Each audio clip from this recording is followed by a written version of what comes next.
Hi, and welcome to Open, the show that opens the Bronx and the rest of the world to you. I'm Kibin Alleyne, and today we'll update you on what's happening in and around our borough. Coming up, Consumer Reports recently released a new project that looks at how biases in algorithm sets result in unfair practices for communities of color. The deputy editor of special projects for Consumer Reports tells us more. When did researchers begin to realize there was racial bias in the world of tech? Then, NYCLASS is a nonprofit animal rights organization on the core mission of saving NYC carriage horses. The executive director of NYCLASS speaks on their fight to get horses off the streets of New York. What are other alternatives to carriage rides? After that, True Cost of Living NYC is a report that covers the landscape of poverty in New York City. The president and CEO of United Way of New York City shares more on their findings. What goes into defining the cost of living in New York City?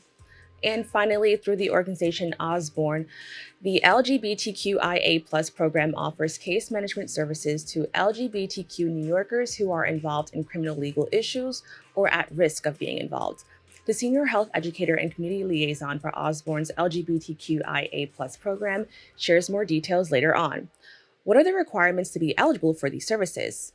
So stay tuned, all this and much more is headed your way because we're now officially open.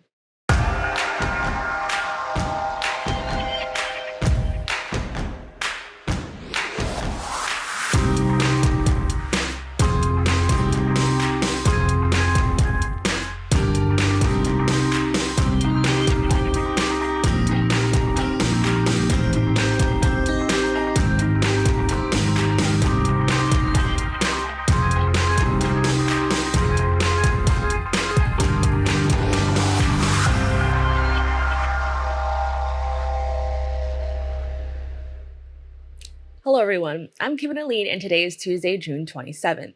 You are now watching Open, a live program bringing the Bronx and New York City straight to you. Don't forget to stay connected with us via social media at BronxNet TV. Organization Consumer Reports teamed up with filmmaker Alice Gu to create 3 short films that explore how biases in algorithms and data sets can perpetuate the unfair treatment of communities of color, often without their knowledge. The project, titled Bad Input, explores 3 specific areas: facial recognition, medical devices, and mortgage lending. Let's take a quick look at the trailer Bad Input by Consumer Reports. Our movements are tracked, our tastes and likes, every click of everything we do online is being tracked. Everyone in America is being surveilled. We have succumbed to the notion that we should give up our anonymity. Your anonymity is such a gift. Increasingly, we're recognizing that a lot of the tools we use every day are rooted in data that are both very old and very racist. I don't think that the everyday civilian is aware of the role that algorithms are playing in our day-to-day lives. If an algorithm is involved in you not getting something important, like insurance or some other thing, you have the right to know. There are many possible different definitions of discrimination or unfairness. Some of them conflict with each other. The first one I always ask is one group experiencing a positive outcome at a higher or lower rate than another group? Deputy Editor of Special Projects at Consumer Reports, Brian Vines, now joins me to discuss this project. Brian, thank you so much for joining me. Thanks so much for having me. I'm happy to be here. Now, I'm really excited to talk about this because I really like, technology and seeing ways that, it has changed over time, whether that be for the better or for the worse. But can you tell me the overall project, or can you tell me more about the overall project Bad Input?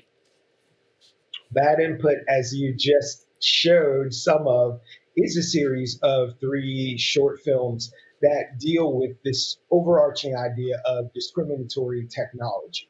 And discriminatory technology showing up in the ways in which algorithms, which are these large, complex data sets that really inform some of the ways that we live, from the sort of sublime to the ridiculous, from Netflix or Spotify saying, you might like this music, or you might want to watch this next based on what you've watched or liked before, to something as consequential as whether you get a mortgage or what your insurance rate you're going to pay, or if you get this home or this job. So it really touches our lives in so many different ways. So we wanted to take a step back and look at what's informing these math problems that are essentially informing so much of how we live and achieve and our comfort and ease at moving through the world through this lens of race, and see how they really are impacting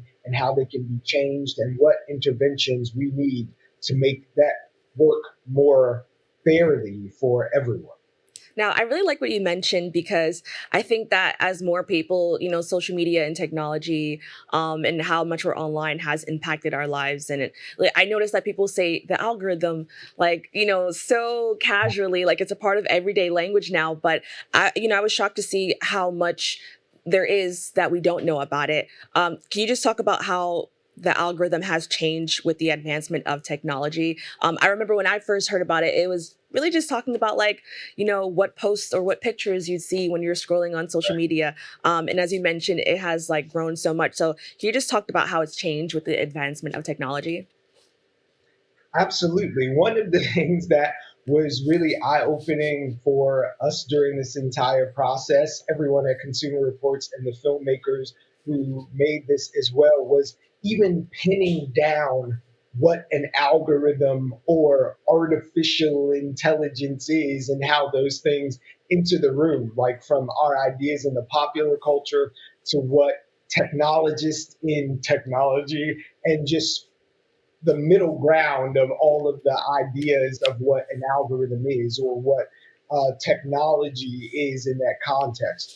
So algorithms have, particularly in the case of the film where we're talking about mortgage lending, have entered as sort of this idea that technology is the big fix, where we're going to erase all of these isms and bad actions of the past because we're going to remove this human aspect from it, right? So instead of the man sitting behind the desk looking at your mortgage application, is stamping this one for those people and making these people come through. We're going to get rid of that guy because we've got these math problems, and we're just going to put data, and it's not going to be about race or sex or class or gender. It's going to be about just the hard numbers on the page, and that's going to be the great equalizer. But you can't start from zero.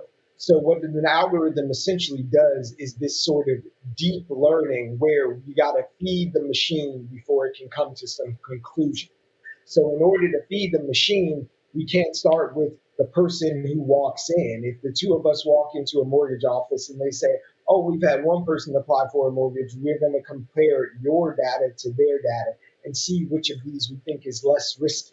That's not enough. They need these huge data sets. So, instead of starting with these two people, we have 100 years worth of data of people applying for these loans. So let's feed this into the machine. So those folks in the past may have equated race with risk. So that's the bad thinking that we wanted to get rid of by introducing machines and numbers to this. But you can't tell the machine this was the bad thinking. They just look at the data. So the bad input of the discriminatory practices that figured into so much of that decision making before got fed into these algorithms and machines as the basis for how we make our decisions. So we removed the bad actors, but we kept the bad ideology, and it's continuing to replicate over and over and over again. Now, you talked a little bit about the mortgage lending. I really want to focus on the fact that one of the films highlights facial recognition, which is, a lot of people have opinions on that. Can you just talk about, in what ways is facial recognition being used in everyday society and how the film explored that? Facial recognition, it's almost hard to overstate how much facial recognition is being used.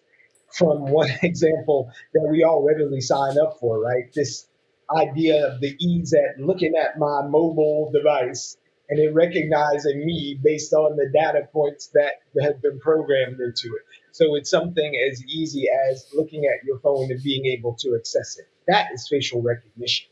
But there's also a level of facial recognition that happens for some people across picking up your kids at a daycare center. It's like you look up at the camera, all right, you're on our approved list. There's also even getting into your home and accessing whether it's public housing. We've seen a lot of communities across the country who say we don't want to have this because we feel like we're being surveilled.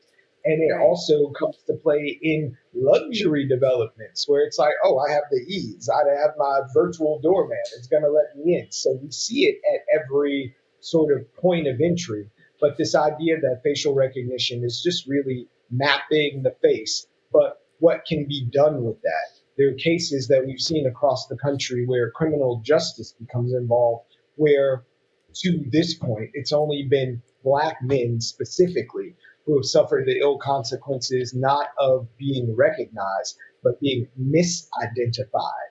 That kind of leads to one of the questions that we did a segment on this previously, how people are using facial recognition to stop, theft from happening in stores or to help law enforcement. And I wanted to know what were your thoughts on that and, how this could actually be a danger.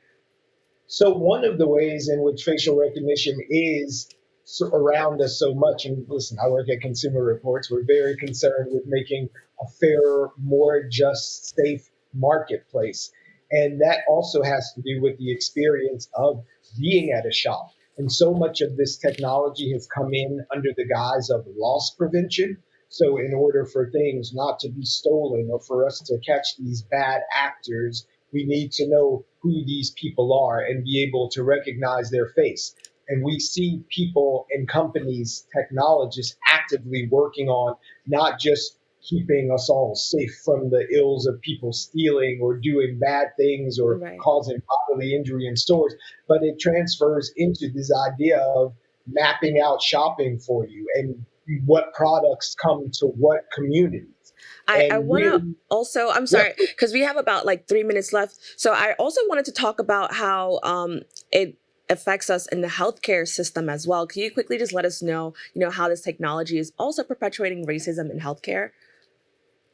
Again, it's going back to that title, the bad input. There's so much of medical history that has worked to codify this idea that there's a difference between races, and they have an idea back in the bad old days. Hopefully those ideas are starting to fade, but we still see medical students entering school who think that Black people and other folks of color have a higher pain threshold than other folks, things that are just not medically accurate, but still persist because of bad ideas that we have. So it manifests in the ways that medicine centers white males, healthy white males, as the default for humanity. And we focused on this pulse oximeter, which a lot of us came to know during the COVID pandemic. And it was a device, it continues to be a device that you can go down to CVS or Target right now and buy, that distributes light across your finger to get an idea of your blood oxygen level. And it was not made with Black people in the controls and the test to an extent that it would have been as effective. So it's a device that's more effective for lighter skinned folks and not give accurate readings for Black people and darker skinned folks. So this is just like one little device that's sort of the manifestation of this idea that white male health is the default for all of humanity. And that continues through technology and these algorithms that we're seeing are present right now. Well, Brian, I want to thank you so much for taking the time to talk about this. As I mentioned, I find technology to be super interesting. And when we add all of this, it just complicates it so much more. So, once again, thank you so much for taking the time to talk to us about this. Thanks so much for the conversation. I appreciate you. Don't go away. We'll be back with more Open right after this.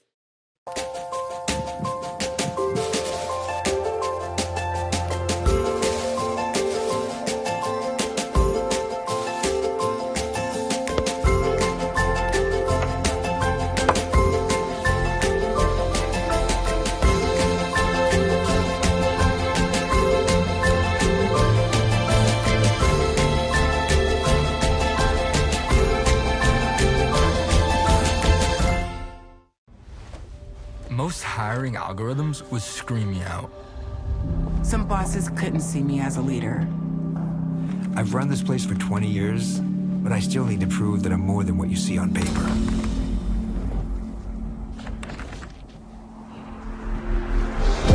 I've been running code as long as I've been able to reach a keyboard. This is what I do. It's second nature for me, coordinating 100 details at once. It's the way my mind works. I have a very mechanical brain. I sold them on my skills. You gotta be so good they can't ignore you. My magic is analytics and empathy. That's how getting clients. You have to have the confidence in yourself to show up and defy the odds. I am more than who I am on paper. I never got a college degree. And today, I'm the CEO of my own company. People want to tell me I'm one in a million, when actually I'm one of millions. The stars are all around us. It's time for them to shine. We all know what it's like to feel alone. But it just takes one new connection. Want to get out of here? To empower many. This is unbelievable. It doesn't take a superhero to bring forces together. We all have the power to reach out. Let's go! And help someone feel like they belong. Pretty cool, huh? We are stronger together.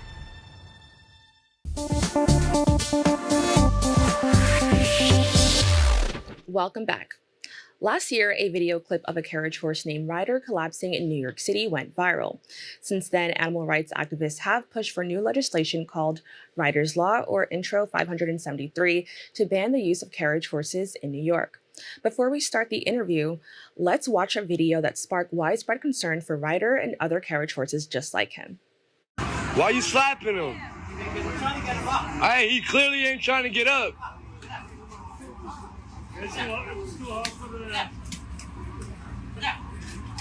Oh no.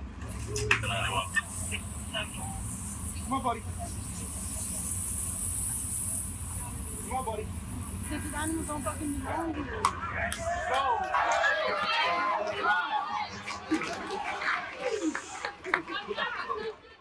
Joining me to discuss Ryder's Law is the Executive Director of NYCLASS, Edita Birnkrant. Edita, thank you so much for joining me. Thank you for having me. Now, for those who may have missed it, as I mentioned, this happened last year. Can you just update viewers about Ryder and his story that went viral? Yes, it's really a heartbreaking story. So this was an elderly, very sick horse with cancer that basically was worked to death. This horse had been a carriage horse for 4 months, was pulling a carriage 10 hours a day while emaciated, very sick, until his body gave out right on 10th Avenue in Hell's Kitchen in front of horrified onlookers. The video went viral around the world. And due to the outrage, the city investigated and found that actually, while his owners said he was 13, he was 26, which is the equivalent of an 85-year-old person. And, you know, we believe this is criminal animal abuse. And after he collapsed, it was too late to save him at that point. He had cancer. I mean, imagine an elderly, sick, emaciated person pulling a carriage for 10 hours a day until your body gives out. And so he ended up dying just 2 months later. It was too late to save him, even though he was getting treatment. And that's really heartbreaking. And that he's just one of many horses, though, in similar situations, unfortunately. Right. So as you mentioned, he's one of many. You know, how is this New York City tradition of, you know, this carriage ride a form of animal abuse? Right. It's a tradition that needs to be retired, like a lot of other traditions have. Unfortunately, we see many horses like Ryder that are suffering from long-term neglect. They're senior horses, they have pre-existing injuries, they have arthritis, they have lameness, they have untreated ailments, and they're just forced on the street, chained up 10 hours a day in traffic on hard pavement. They go back to stables that are really just warehouse buildings on the far west side that are tiny solitary confinement cells. Horses are herd animals, right? They're meant to be on pasture, on grass with other horses. But in this life as a carriage horse, they are just chained up 10 hours a day, no freedom of movement, in traffic, with pre-existing injuries, you know. You brought up the traffic part because I understand that, like, it's not the best environment for an animal to be in. Can you just talk about that a little bit more? Right. So horses are prey animals. People might not realize that. So that means that no matter how well trained a horse is, their instinct, they have a very developed flight drive. So, you know, fight or flight. So when they're scared or startled, they run.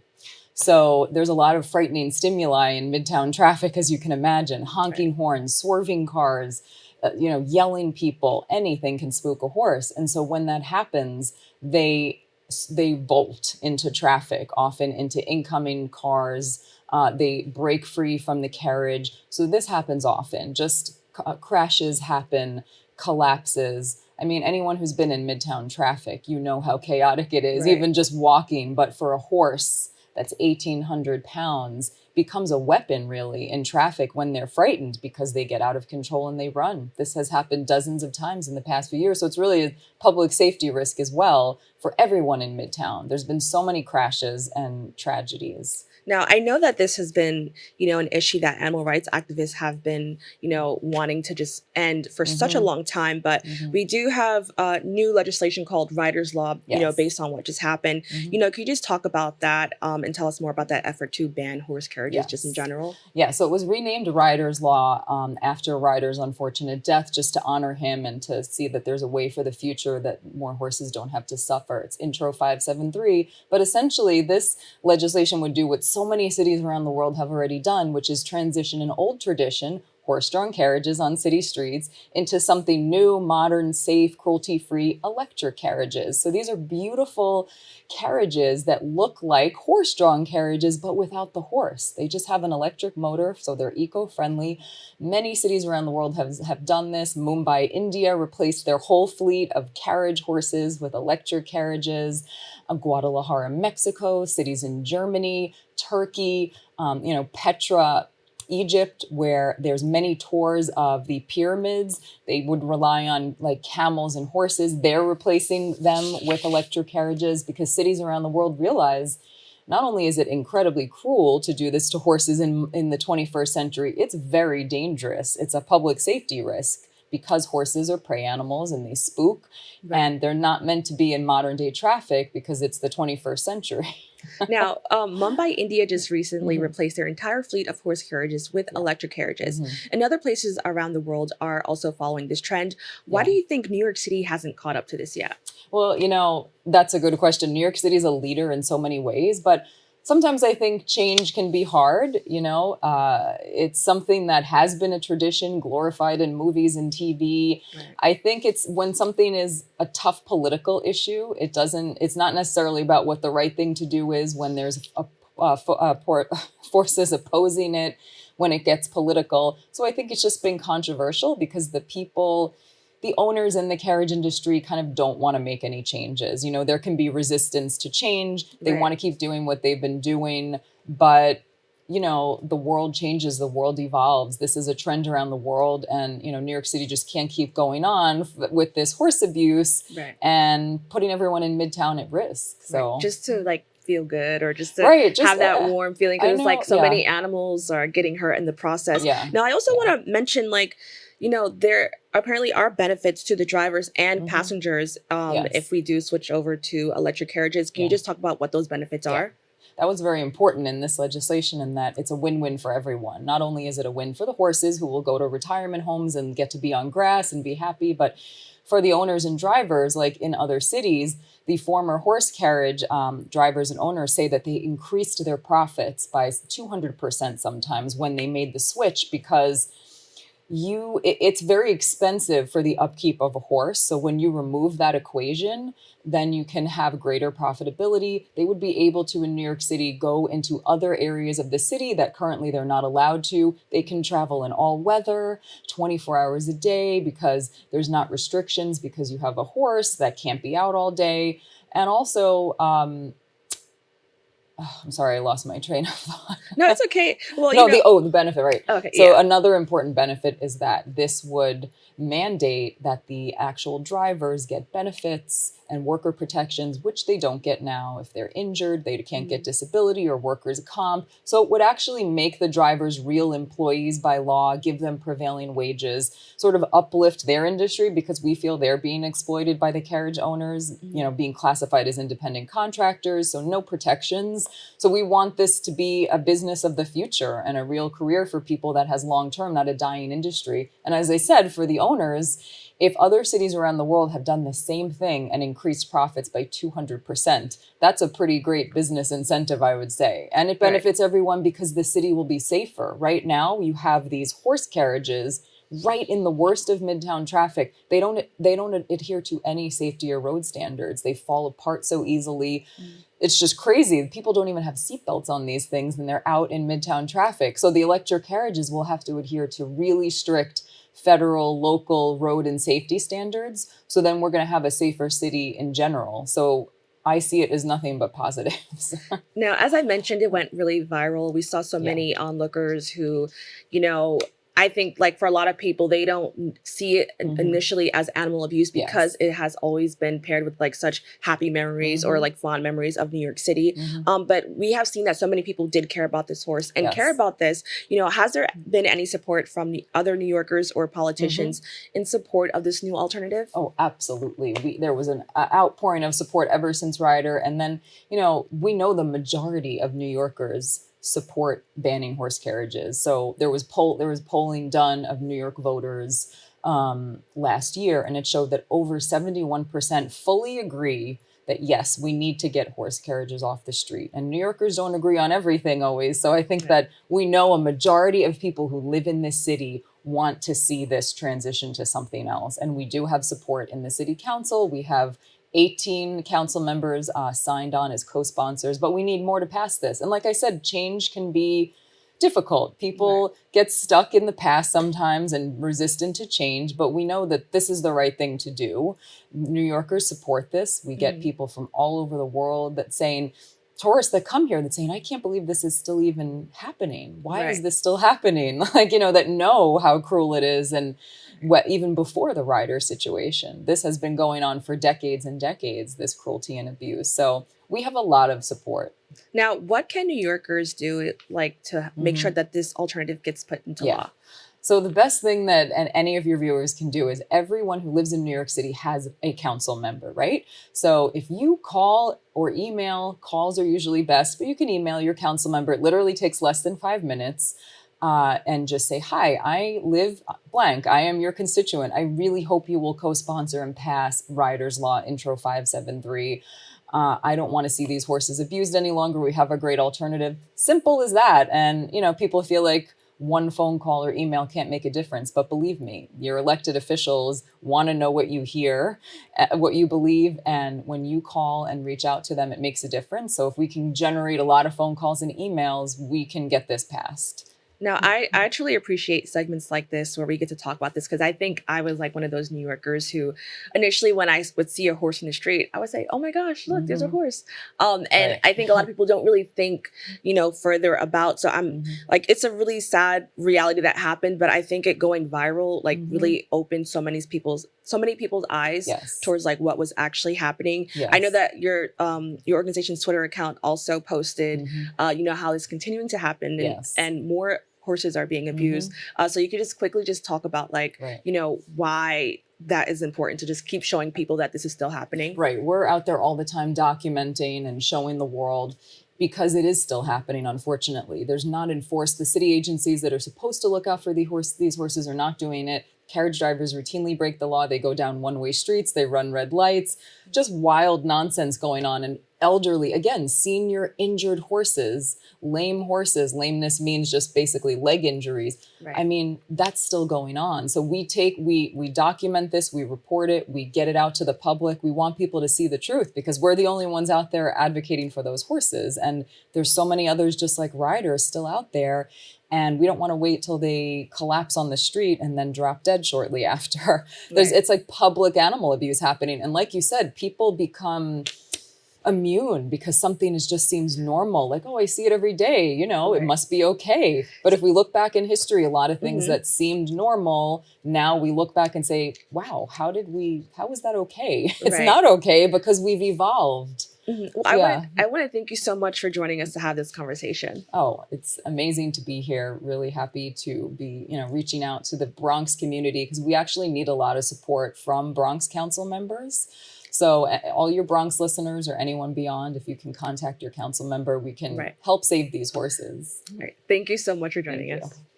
If you would like to help support the passing of Riders Law, NYCLASS urges you to call or email your council member and ask them to co-sponsor Intro 573. We also encourage you to go to NYCLASS's website at www.nyclass.org/stop horse abuse to find out more information on their efforts. Stay tuned. We have more open for you right after this. How do you know when you've made the right decision? It's the feeling you get in your gut. The one that tells you what's right or wrong. It's the one that says, sure, I can have a drink. Or the feeling that says, okay, I've been drinking. Now what? It's the voice inside you that says, I'm buzzed. Better leave the car when it's time to go. Plan ahead. Catch a sober ride. Buzz driving is drunk driving. Even though we didn't grow up together, he's my favorite brother. Hey, sis. I'm the baby of the family, and he's the gentle giant. What you know about Port Georgia? Man, please, that's a classic. You know when they say people are a rare breed? Yeah, he's that. I'm sorry, I'll be back in a few hours. Don't worry, Shug, you know I'm for you. I know. Go get the football. That was my favorite memory. He was always for you. This is a true story of me, Bridget Floyd, and this guy, George Perry Floyd Jr., my big brother.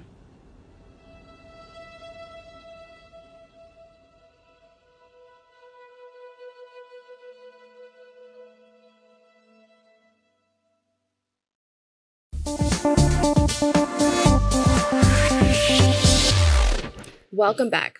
Have you ever wondered what it costs to make it in New York City? The organization United Way NYC conducted research to find the true cost of living in one of the most expensive cities in the world. Joining me to discuss their findings is President and CEO of United Way of New York City, Grace Bonilla. Grace, thank you so much for joining me. Thank you for having me. Now, can you just talk about the organization United Way NYC? Of course. So United Way of New York City is an 85-year-old organization. It really started during the Great Depression to help New Yorkers deal with just upward mobility and making ends meet. That DNA has stayed throughout the 85 years to this point, where we're looking at what does upward mobility look like for New Yorkers? How do we make the city a more equitable city? And we do that through 4 areas of work: education, health, criminal justice, and food and security. Okay, can you talk about why those are the 4 areas that your organization tends to focus on? Absolutely. Historically, it's been the areas that have the most inequity. So we fund, for example, 600 pantries across the city. And I think the pandemic really showed how important those pantries were, but also showed who's actually on those lines. When you look at education and health disparities, those are some of the areas that have real impact in making the kind of living you want to make for upward mobility and a living wage in the city. Now, as I mentioned, your organization released an NYC cost of living report. As we know, for a long time, everyone knew that New York City was a very expensive place to live. What inspired the effort of releasing this report? So we have been actually doing this report for about 20 years. This is our 7th report.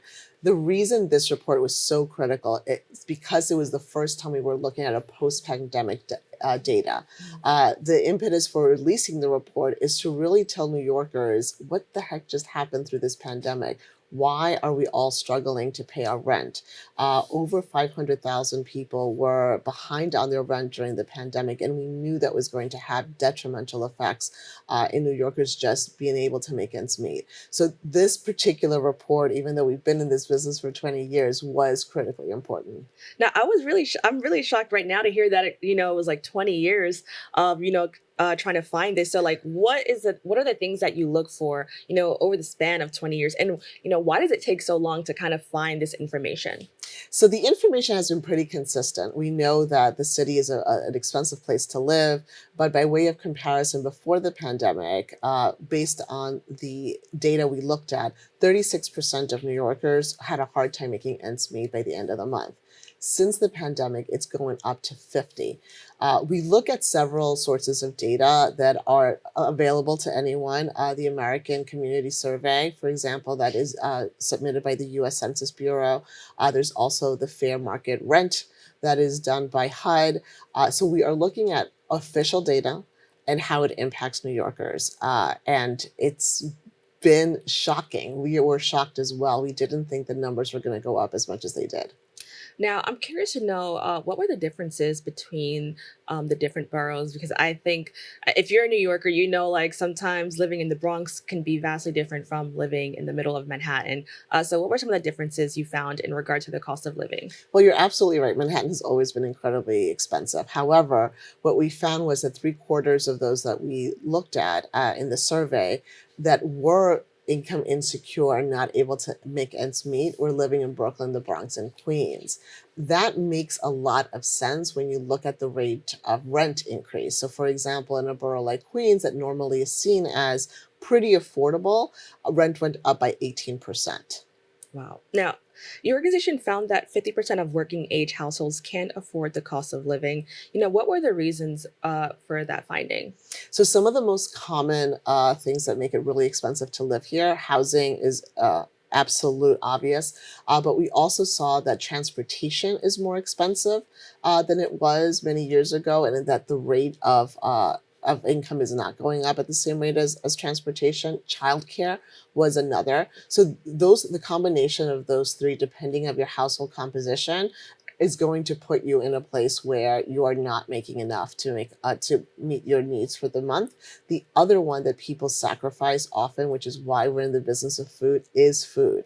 It is much easier to cut down on your food budget than it is on your rent budget.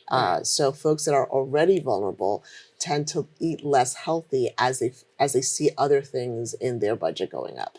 Now, you mentioned children. Can you just talk about how having children can impact the cost of living? I know that with a lot of people my age, you know, we're talking about this and why we may or may not go in certain directions. So can you just talk about that a little bit more? Absolutely. The beauty of this report is that we looked at several family compositions, and someone who has a 15-year-old life is not as expensive as if you have a 3-year-old. So what we saw is in very young families with very young children, childcare was that tipping point that made life a little bit more expensive in the city and a little bit less attainable. So having children is definitely an expense, but the age of your child also matters a lot. And that's what we saw in the report. Now, I want to know, when we think about $100,000, you know, it could sound like a lot or a little bit, but in New York, can you just explain what that's actually worth? So that report actually was not part of the data that we looked at. However, what we can say is that when we're looking at the movements to increase minimum wage, what we're finding is that even if we were to increase minimum wage, it's not going to be enough. So I'm excited by the fact that this city has passed a true cost of living ballot measure.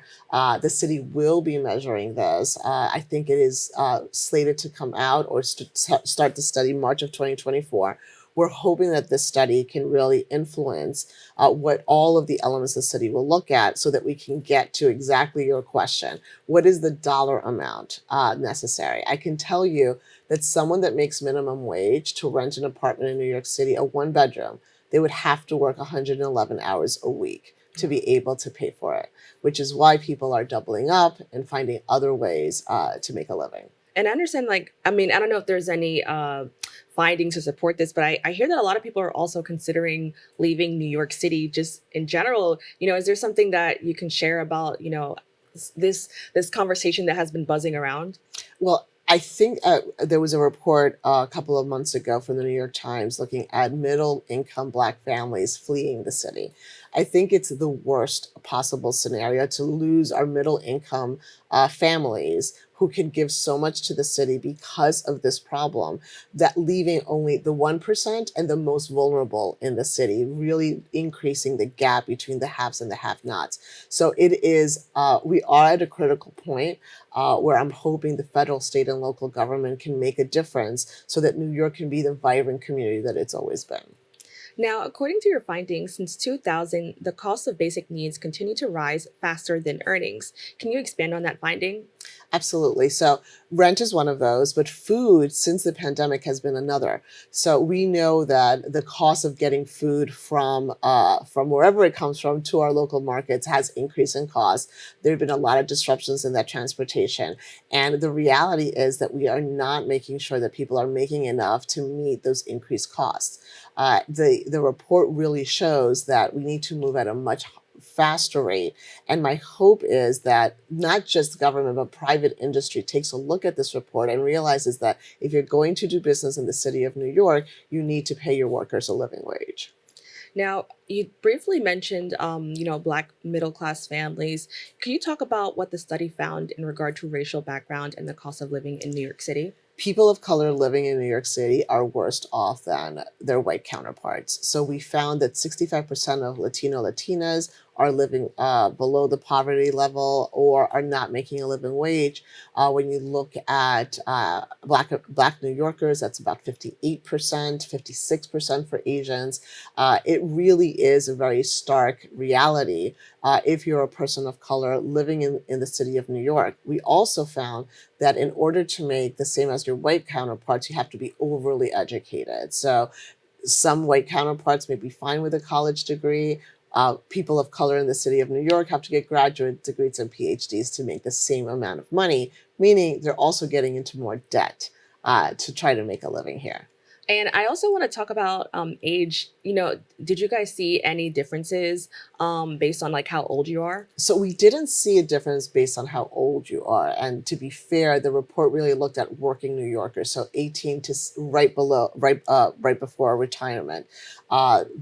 We are hoping that another report will also look at seniors, but one can only imagine that it's only worse if you're not working. Where we saw differences were in borough, race, and the family composition. And can you explain about the family composition? Sure. So we looked at more than mom, dad, and a kid.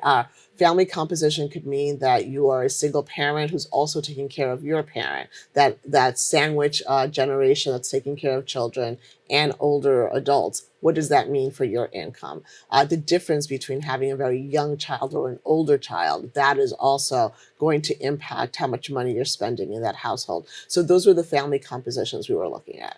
And I also think, like, this is just me thinking now, how it combines with like how a lot of people of color are also struggling with this a little bit more, because I think it's culturally a thing where a lot of families will have like their grandparents living with them as they get older. And I could, like, if you're a caretaker and a parent, I could see how expensive, that could be for that person who's the head of household.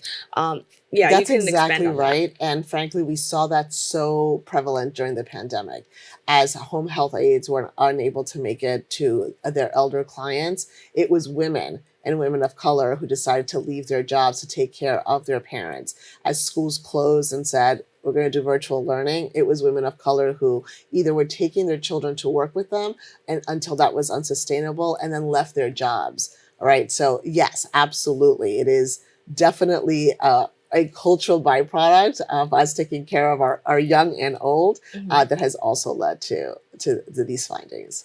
And we have about a minute left. Can you just talk about, do you think it will be kind of like a really long transition for us to kind of step out of where we are currently?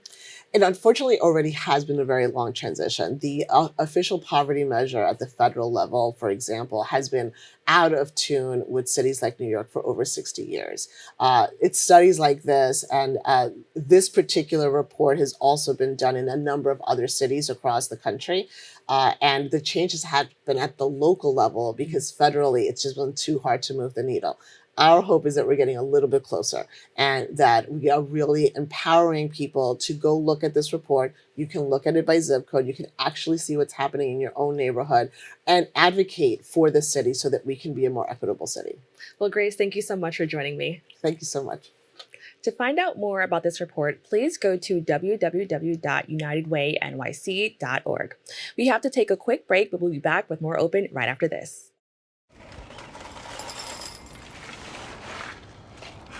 Kids! I don't want to talk about it.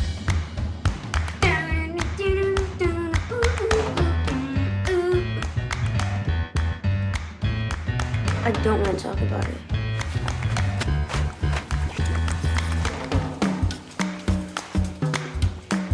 I don't want to talk about it.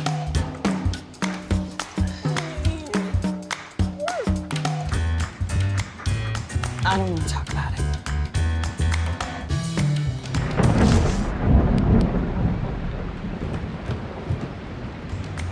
Families don't have to talk about everything, but they should talk about how to plan for an emergency. Kids, you all right? This family's prepared. Get tips and resources to make your family's emergency plan. Go to nyc.gov/readyny or call 311 for more information. I know what you're thinking. I need a job. Well, I've been there. I've been there. But you gotta keep going. You just need the right skills. Find an apprenticeship. I found a course online. You can do this. You will find something. You will find something new.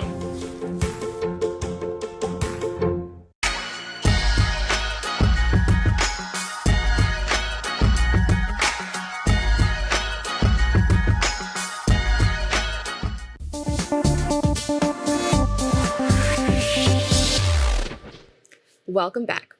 Through the organization Osborne, the LGBTQIA+ program offers case management services to LGBTQ New Yorkers who are involved in criminal legal issues or at risk of being involved. The program collaborates with members of this community to ensure they accomplish their goals by providing resources and prioritizing healthcare, employment, and more. Senior Health Educator and Community Liaison for Osborne's LGBTQIA+ program, Grace Detrevarah, joins me to discuss the program. Grace, thank you so much for joining me. Thank you for having me. Now, can you talk about the overall mission of the organization Osborne? Well, I will just stay on this part right here, that they transform lives.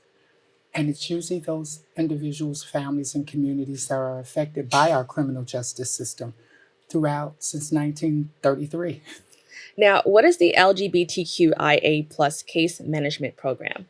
It is a program where we actually guide, lead, and assist and do lots of referrals for those who are affected by the criminal justice system who just so happen to be LGBTQIA. It's not new work. It's not even work where it requires a lot of education at certain levels.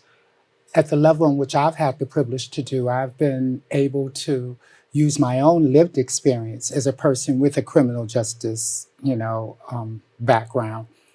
In that time, I've been able to, through the services that Osborne provided, to be able to come back as an employee and do those things. And boy, has it been not only productive, it has brought a new understanding that we've been there the whole time. And what I mean by that, we is LGBT and definitely our trans individuals.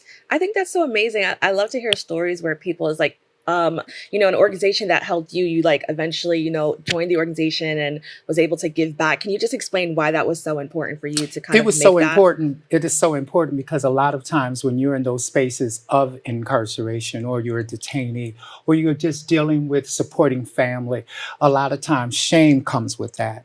There is no open society or open discussion on transitioning for whatever status that you are with when it comes to corrections or reentry. Now, why was it important to have a dedicated program to assist with the challenges members of this community face? And, what could be some unique challenges that may be important to focus on? One of the great things that has always been inspiring for anyone who does this work, whether they're LGBTQIA or just a human being, is that when you bring things of names like transition and recovery and treatment, people actually know that there are levels to this. There are some, like myself, who for years languished in all type of things when it came to my health, when it came to just general services that I needed to live. A lot of times, this community in particular, we're no different than anyone else. However, due to shame and stigma and that already comes with dealing with the criminal justice system, and then you add on what some perceive as another problem, which I've never really took kind to, but that is one's gender identity. Once that is at least given an opportunity to come to the table, and you see it as just another humane issue that needs to be dealt with. Now, you talked about the stigma a bit, and I think it's important to focus on that because although we do have these programs that are meant to help people, eventually you still have to go outside of the program and deal with other people. What do you think could be done in regards to addressing that stigma, and what could we do to kind of put an end to it? Well, I'm never going to be so detached, to use a word like end it. We are a minority in a community, in a society, in a world where our numbers don't match the majority. So I always say to those who do this work of reentry, understand that individuals like myself, trans individuals, and of course, the mainstays, people of color and Latinos, they're always going to be a part of the correctional system, unfortunately. However, I'm about normalizing and not continuing the stigma by default. And what do I mean by default is that putting one's gender in front of the situation. It's already obvious that when a person shows up or they disclose what their gender identity is. Let's move that to the side, not out of the way, but deal with the issues that are in front of you. What are in front of you? I was uneducated, I'm educated today. I had a previous incarceration issue. I had a homeless issue. I never dealt with health issues and things like that. Today, you will find that when you go to any of these programs that do similar work, but specifically Osborne, we're not inventing the wheel here. We are just not inventing the wheel. However, people need to see someone like me, because a lot of times the stigma also comes with, we have to go outside of this community to get to help this community. And that is just not true. I just believe that, like most of us believe, is that when you have a living, breathing person who has come from something and lives up to the word transition, it all helps everyone. Now, according to LGBTQmap.org, people from the LGBTQ community are frequently targeted and vulnerable to criminalization and abuse by law enforcement. Can you just tell me more about this occurrence and, how it's affecting people from this community? Well, this is not new. Again, like most police issues, they come with a history. The history when it came to most, and I'm going to start off by saying trans people. Let's deal with that. When it's always appeared to be a conversation about trans people and the police, it always either had to do with sex work, loitering, socializing publicly, and it being criminalized. Right. When you actually, as a community, or you are the police, or you are even community watch, or you're just a neighbor, and this is how you view that community, you need to see a face. You need to see someone who does represent that to give you another level of that. We could talk till we're blue in the face of what we should do, but one thing that we know in this city is that when you actually able to show and tell, it becomes a new conversation. Now, I want to talk about some of the services that your organization does. How does your organization help, people just address issues of discrimination in and outside of the court? Well, let's keep with our mission statement. We are an organization that transforms lives, families, and communities. When you bring up those other issues of other categories, whether they're political or regional, I'm just going to say this, that we're no different than anyone else. However, let's not be unrealistic that their main goal there is to transition people from one thing to another.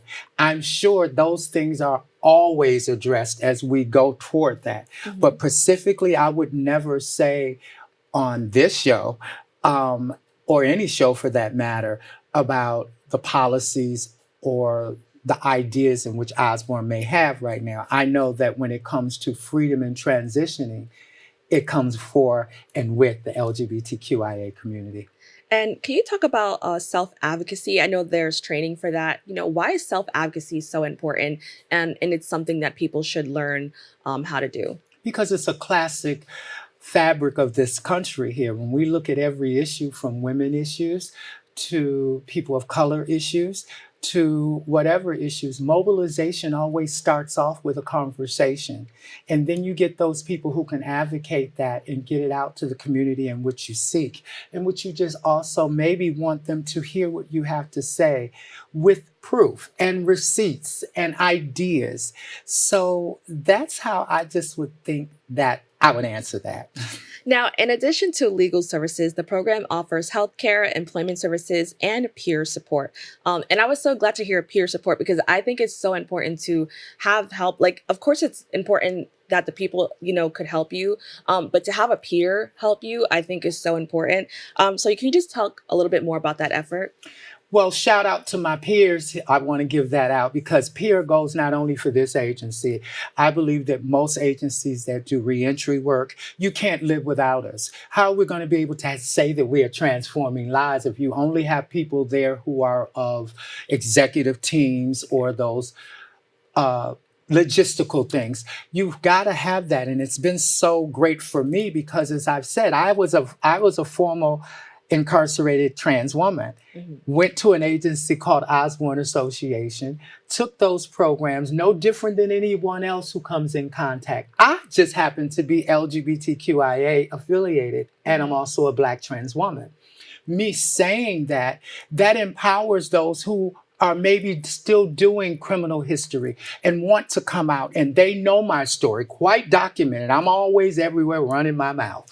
But the whole thing that is inspiring to an agency like Osborne and such a vast many services is that every department always needs our peers and our mentors, and we're no different. It's just that please understand that doing this work regarding the LGBTQIA and such vast agencies is important, but we've been there the whole time. We were there the whole time.